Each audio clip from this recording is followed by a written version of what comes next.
student, I am Sarita and you are watching Sarita Biology classes. Student, today we will discuss about second part of control and coordination. That is animals nervous system. आज जो हम बात करेंगे student वो है animals nervous system के बारे में बात करेंगे। प्रीवियस वीडियो में हम इंट्रोड्यूस करवाए थे कि कंट्रोल एंड कोऑर्डिनेशन क्या होता है। तो एनिमल नर्वस सिस्टम के बारे में भी आपको बताया था स्टूडेंट कि एनिमल नर्वस सिस्टम जो है वो किससे कैसे जो है पूरे बॉडी में हमारा नर्वस सिस्टम क्रिएट हो रहा है या किसी भी एनिमल में। तो बहुत ही इंपॉर्टेंट यहाँ पे टर्म्स है स्टूडेंट, वो है nerve cell. That is, nervous system consists of special nerve cell that is called neuron. यानी कंप्लीट जो नर्वस सिस्टम है वो एक कंप्लीटली बना हुआ है किससे? नर्व सेल से बना हुआ है। यानी किसी भी एनिमल्स का जो नर्वस सिस्टम बना है वो जिस सेल से बना हुआ है उस सेल को हम कहते हैं नर्व सेल। और यही नर्व सेल का पूरे ह्यूमंस बॉडी को देखें या एनिमल्स बॉडी को देखें, इसका एक कंप्लीट नेटवर्क है पूरे ही बॉडी में और इस तरह से एक नर्वस सिस्टम फॉर्म कर रहा है। अब ये जो नर्वस सिस्टम है स्टूडेंट वो ये क्या कर रहा है, एक जो है वो प्रॉपरली वर्क कर रहा है और इस तरह से कोई भी मैसेज जो है वो ब्रेन तक पहुंच रहा है। तो यहाँ पे अगर हम न्यूरॉन्स को देखते हैं, वही नर्व सेल का ही दूसरा नाम न्यूरॉन्स है, ध्यान में रखना है। अब ये न्यूरॉन्स क्या है? The neurons together form the central nervous system which consist of brain and spinal cord. अब यही न्यूरॉन्स जो है वो एक दूसरे से कनेक्ट होकर के और क्या बना रहा है, बहुत ही इंपॉर्टेंट चीज है जो बना रहा है क्या, सेंट्रल नर्वस सिस्टम का फॉर्मेशन कर रहा है। यानी सेंट्रल नर्वस सिस्टम में क्या क्या आता है, ब्रेन एंड स्पाइनल कॉर्ड। तो इस तरह से student brain and spinal cord कैसे बन रहा है, तो वो भी बन रहा है, वो भी न्यूरॉन्स के कनेक्टिंग से ही बन रहा है। तो हमें ध्यान में रखना है कि यहाँ भी एक स्पेशल न्यूरॉन्स है जो आपस में कनेक्टेड होके कंप्लीट सेंट्रल नर्वस सिस्टम बना रहा है। और complete nervous system contains two important part, that is brain and spinal cord. अब यहाँ पे स्टूडेंट जनरली जो है कोई भी इंफॉर्मेशन जो है वो कैसे पहुंच रहा है, किसी भी इंफॉर्मेशन जो है वो बॉडी के अंदर ट्रैवलिंग करके ब्रेन तक कैसे पहुंच रहा है, चाहे वो एक्सटर्नल इंफॉर्मेशन हो या हमारे बॉडी के अंदर किसी ऑर्गन में होने वाला इंफॉर्मेशन, वो ब्रेन तक जिसके द्वारा पहुंच रहा है और वो है रिसेप्टर। उसको हम कहते हैं रिसेप्टर। जो इंफॉर्मेशन को जो यही वो रिसेप्टर है जो अलग अलग सेंस ऑर्गन से अटैच है और वो इंफॉर्मेशन को ब्रेन तक ले जा रहा है। तो रिसेप्टर क्या है? The information sensed is detected by the special nerve cell is called receptor. यानी क्लियरली कहा जा रहा है कि information sensed is detected by special nerve cell. एक स्पेशल नर्व सेल के द्वारा इंफॉर्मेशन जो है सेंस्ड किया जाता है, यानी नॉलेज में आता है कि ये इंफॉर्मेशन किसका है। ये इंफॉर्मेशन आई से है, लाइट से रिलेटेड है या साउंड से रिलेटेड है या टेस्ट से रिलेटेड है, किस तरह का ये इंफॉर्मेशन है वो स्पेशल नर्व सेल के द्वारा डिटेक्ट किया जाता है। और वही स्पेशल नर्व सेल जो है वो अलग अलग सेंस ऑर्गन से अटैच है और वही है रिसेप्टर। रिसेप्टर कोई अलग चीज नहीं है, वो अलग अलग सेंस ऑर्गन से जो नर्व सेल अटैच है, जो अलग अलग सेंस ऑर्गन के अलग अलग इंफॉर्मेशन को कैरी कर रहा है, दैट इज रिसेप्टर। अब यहाँ पे स्टूडेंट हम देखते हैं तो रिसेप्टर हमारे बॉडी में सो मेनी टाइप्स का होता है, खास करके ह्यूमन बींग्स की बात हो रही है तो यहाँ पे सो मेनी रिसेप्टर होता है। तो एक एक करके हम जानते हैं कि ये रिसेप्टर कहाँ प्रेजेंट होता है और किसको डिटेक्ट करता है। तो सबसे पहले देखते हैं फोटो रिसेप्टर। बहुत ही इंपॉर्टेंट है स्टूडेंट, आप बिल्कुल ध्यान में रखना, सो मेनी क्वेश्चन अराइज होंगे यहाँ से। फोटो रिसेप्टर क्या है? फोटो रिसेप्टर जो है वो हमारे आईज में होता है। आई हमारा सेंस ऑर्गन है। आप बहुत लिटिल स्टेज से पढ़ते आ रहे हैं कि हमारे पास 5 सेंस ऑर्गन होते हैं, तो आईज भी हमारा क्या है, सेंस ऑर्गन है। और इस तरह से जो भी ये आईज में होता है और जो भी लाइट से रिलेटेड, जैसे हम कैसे पहचान लेते हैं कि ये लाइट ब्राइट लाइट है, ये लाइट डिम लाइट है, तो इस तरह से लाइट का जो डिटेक्टिंग करने वाला जो रिसेप्टर है वो है फोटो रिसेप्टर, जो आईज में प्रेजेंट होता है। गस्टैटो रिसेप्टर की अगर बात करते हैं तो गस्टैटो रिसेप्टर जो होता है वो हमारे टंग के टेस्ट ऑफ वर्ड पे प्रेजेंट होता है। टेस्ट ऑफ वर्ड्स पे जो रिसेप्टर प्रेजेंट होता है दैट इज कॉल्ड गस्टैटो रिसेप्टर। और ये जो रिसेप्टर है वो टेस्ट को आइडेंटिफाई करता है। जैसे हम कहते हैं कि दिस इज सोर, this is salt, this is sweet, तो ये सारे डिटेक्शन जो होता है वो गस्टैटो रिसेप्टर के द्वारा होता है। थर्मो रिसेप्टर स्किन में प्रेजेंट होता है और ये डिटेक्ट करता है किसको, टेम्परेचर को, बॉडी टेम्परेचर को। जैसे हम कैसे कहते हैं कि आज जो है बहुत हॉट है, आज जो है बहुत कोल्ड वेदर है, तो ये सारी जो फीलिंग होता है वो थर्मो रिसेप्टर के द्वारा होता है। ऑल्फैक्टो रिसेप्टर नोज में प्रेजेंट होता है, ये स्मेल को डिटेक्ट करता है, that is sweet smell, that is bad smell. तो ये सारी डिटेक्शन जो होता है ऑल्फैक्टो रिसेप्टर के द्वारा होता है। नाउ फोनो receptor present in inner ear. फोनो रिसेप्टर हमारे ईयर के इनर पार्ट में प्रेजेंट होता है और ये डिटेक्ट करता है साउंड को। जैसे हम कहते हैं बहुत नॉइज हो रहा है, कीप साइलेंस, तो ये नॉइज को डिटेक्ट करने वाले रिसेप्टर है। या किसी की म्यूजिक को हम सुनते हैं तो उसे अच्छा लगता है, वो साउंड अच्छा लगता है तो उसे डिटेक्ट करता है।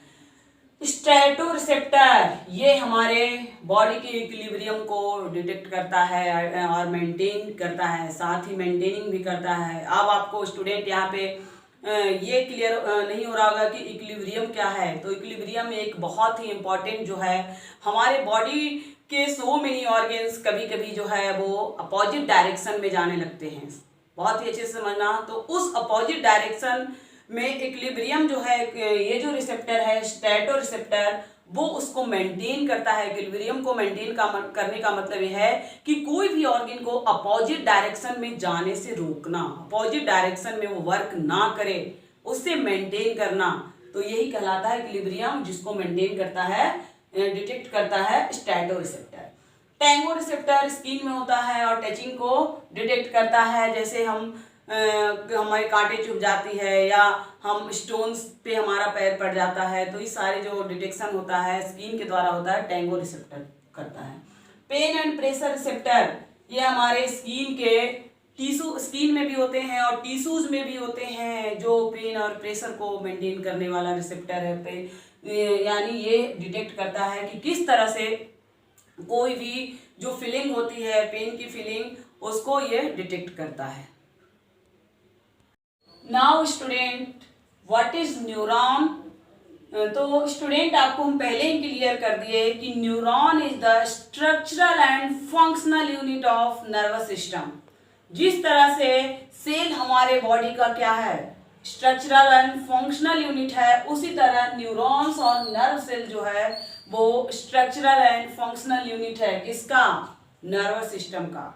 That receive impulse, conduct impulse and transmit impulse, तीनों ही काम करता है स्टूडेंट। ये कोई भी स्टिमुलाई को रिसीव करता है, कंडक्ट करता है और उसको ट्रांसमिट करता है। तीनों वर्क इसी न्यूरॉन्स के द्वारा हो रहा है। तो इसके स्ट्रक्चर को हम देखते हैं कि किस तरह से ये न्यूरॉन बना हुआ है। तो न्यूरॉन के जब स्ट्रक्चर को देखते हैं स्टूडेंट, तो मेनली 3 कंपोनेंट है, ध्यान रखना है, और वो है number 1 cell body and number 2 dendrites and number 3 axon. तो 3 मेन कंपोनेंट है जिसे हमें ध्यान में रखना है, dendrite, cell body and axon. Dendrite क्या है student, dendrite is the branching part, देख रहे हैं ब्रांच लाइक पार्ट है, so many branches like structure है that arise from cell body, cell body से अराइज हो रहा है। एंड यही डेंड्राइट्स जो है वो इम्पल्सेस को रिसीव करता है। सबसे कोई भी इम्पल्स जो अदर न्यूरॉन से रिसीव करने वाला जो पार्ट है वो है क्या, डेंड्राइट्स।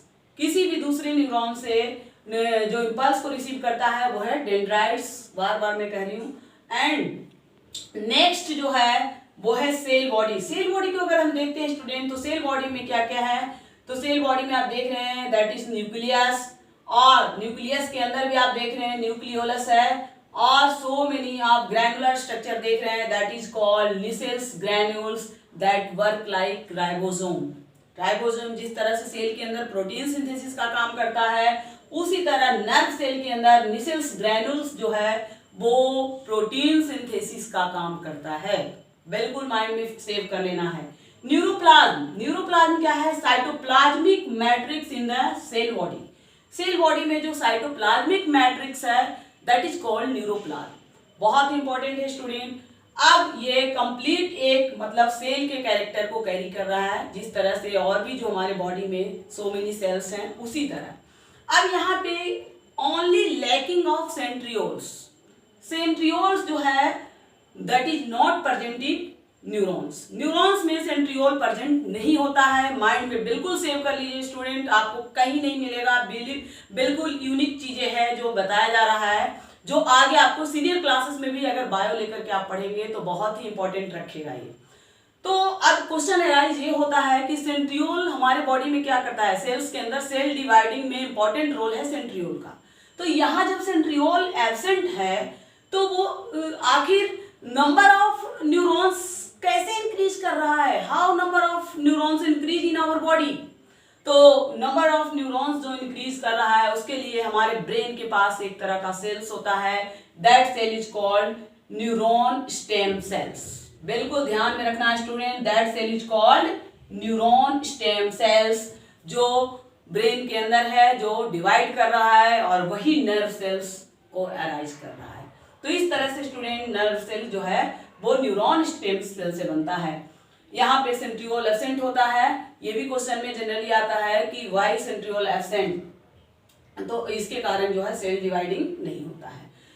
नेक्स्ट स्टूडेंट, अब थर्ड पार्ट को अगर हम देखते हैं तो थर्ड पार्ट जो है वो एक्सॉन है। एक्सॉन एक फाइबर लाइक स्ट्रक्चर है जो लॉन्ग ही थ्रेड लाइक स्ट्रक्चर अराइज हो रहा है किससे? सेल बॉडी से, और ये थ्रू आउट देख रहे हैं रन कर रहा है, जो लास्ट में एक्सॉन टर्मिनल एंडिंग तक ये जा रहा है। एक्सॉन टर्मिनल एंडिंग तक ये जा रहा है, तो ध्यान रखना है स्टूडेंट। अब ये एक्सॉन को देखते हैं तो एक्सॉन जो है वो एक तरह के कवरिंग से कवर्ड है, आप देख रहे हैं, that is called myelin sheath. इसको हम माइलिन शीथ कहते हैं। इस माइलिन शीथ पे भी आप देख रहे हैं ये जो है इसके अंदर भी ये माइलिन शीथ जो है वो दो तरह के सेल से बना हुआ है, ग्लास सेल्स और स्वान सेल्स। ये जनरली आपको हर बुक में नहीं मिलेगा, गिलास सेल्स और स्वान सेल्स। तो कहीं कहीं क्या होता है स्टूडेंट कि किसी किसी न्यूरॉन में ये माइलिन शीथ प्रेजेंट होता है, तो किसी किसी सेल में ये माइलिन शीथ प्रेजेंट नहीं होता है। तो जिस न्यूरॉन में माइलिन शीथ प्रेजेंट होता है दैट इज माइलिनेटेड न्यूरॉन, और जिसमें एब्सेंट होता है that is non myelinated neurons. अब यहाँ पे क्वेश्चन एक और राइज होता है कि जिसमें माइलिन शीथ प्रेजेंट होता है उस न्यूरॉन्स में जो इम्पल्सिंग कैपेसिटी होती है वो बहुत ज्यादा हाई होती है, यानी जो इम्पल्सिस का ट्रांसमिशन होता है वो माइलिनेटेड न्यूरॉन में ज्यादा होता है नॉन माइलिनेटेड न्यूरॉन की अपेक्षा। तो ये हमें ध्यान में रखना है। अब यहाँ पे न्यूरिलेमा क्या है? जनरली जो है वो एक तरह का सेल्स है जो इसको प्रोटेक्ट कर रहा है माइलिन शीथ को। नोड ऑफ रेनवियर एक और स्ट्रक्चर देख रहे हैं जो जंक्शन है, दो स्वान सेल्स जो है वहां जहां पे एंड होता है एक्सॉन में, उस वहीं पे एक तरह का जंक्शन क्रिएट होता है, that is called node of Ranvier. तो इस तरह से एंडिंग आपको बताए दिए, एक्सॉन जो है जहां पे एंड हो रहा है that is called axon terminal.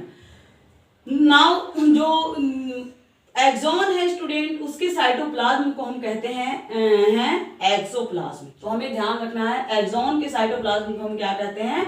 Axoplasm. तो इस तरह से स्टूडेंट हमें उम्मीद है कि आपको इंपॉर्टेंट थिंग्स ये है स्टूडेंट कि यहाँ पे न्यूरॉन्स जो ये है ह्यूमन बॉडी में वो 3 टाइप्स का है, मोटर न्यूरॉन्स, सेंसरी न्यूरॉन्स और रिले न्यूरॉन्स। यहाँ पे सेंसरी न्यूरॉन्स जो है स्टूडेंट वो जितने भी सेंस ऑर्गन है उससे कनेक्टेड है, और वो क्या करता है? इम्पल्सेस को ट्रांसमिट करता है ब्रेन, यानी impulses transmit from sense organ to central nervous system by sensory neurons. ध्यान रखना है। मोटर न्यूरॉन्स जो इम्पल्सेस को कंडक्ट करता है central nervous system to effector organ. Effector organ तक जो इम्पल्सेस को, सेंट्रल नर्वस सिस्टम से इफेक्टर ऑर्गन तक जो इम्पल्सेस को कैरी करने वाला न्यूरॉन्स है, that is motor neurons. Relay neurons जो है वो जनरली ब्रेन में होता है और वो different type of sense organ से कनेक्टेड होता है, यानी different type of sense organ से जो अलग अलग न्यूरॉन्स वहां पे जा रहा है उन सब से कनेक्शन होता है रिले न्यूरॉन का। तो इस तरह से स्टूडेंट ये तीनों ही न्यूरॉन्स का लगभग अगर स्ट्रक्चर देखा जाए तो बिल्कुल सेम होता है, कोई डिफरेंसेस नहीं होता है। ये नहीं कि 3 टाइप का है तो तीनों का कोई अलग स्ट्रक्चर है, अलग फंक्शन है, ऐसा कुछ नहीं है। फंक्शन तो आपको बता ही दिए कि सेंसरी न्यूरॉन जो है सेंस ऑर्गन से सेंट्रल नर्वस सिस्टम तक ले जाता है इम्पल्स को, motor neuron central nervous system से इफेक्टर ऑर्गन तक इम्पल्स को लाता है, और रिले न्यूरॉन्स जो है वो ब्रेन में ही इंटरकनेक्टेड है एक दूसरे सेंस ऑर्गन के न्यूरॉन्स से। तो इस तरह से स्टूडेंट हमें उम्मीद है कि ये कंसेप्ट आपको क्लियर हो गया होगा, और अगर आपको कोई क्वेरी होगा तो अपनी क्वेरी को कमेंट बॉक्स में लिखना बिल्कुल मत भूलना। और अगर आपको ये वीडियो अच्छा लगा होगा तो please like my video, subscribe my channel and share with your friends. Thank you student.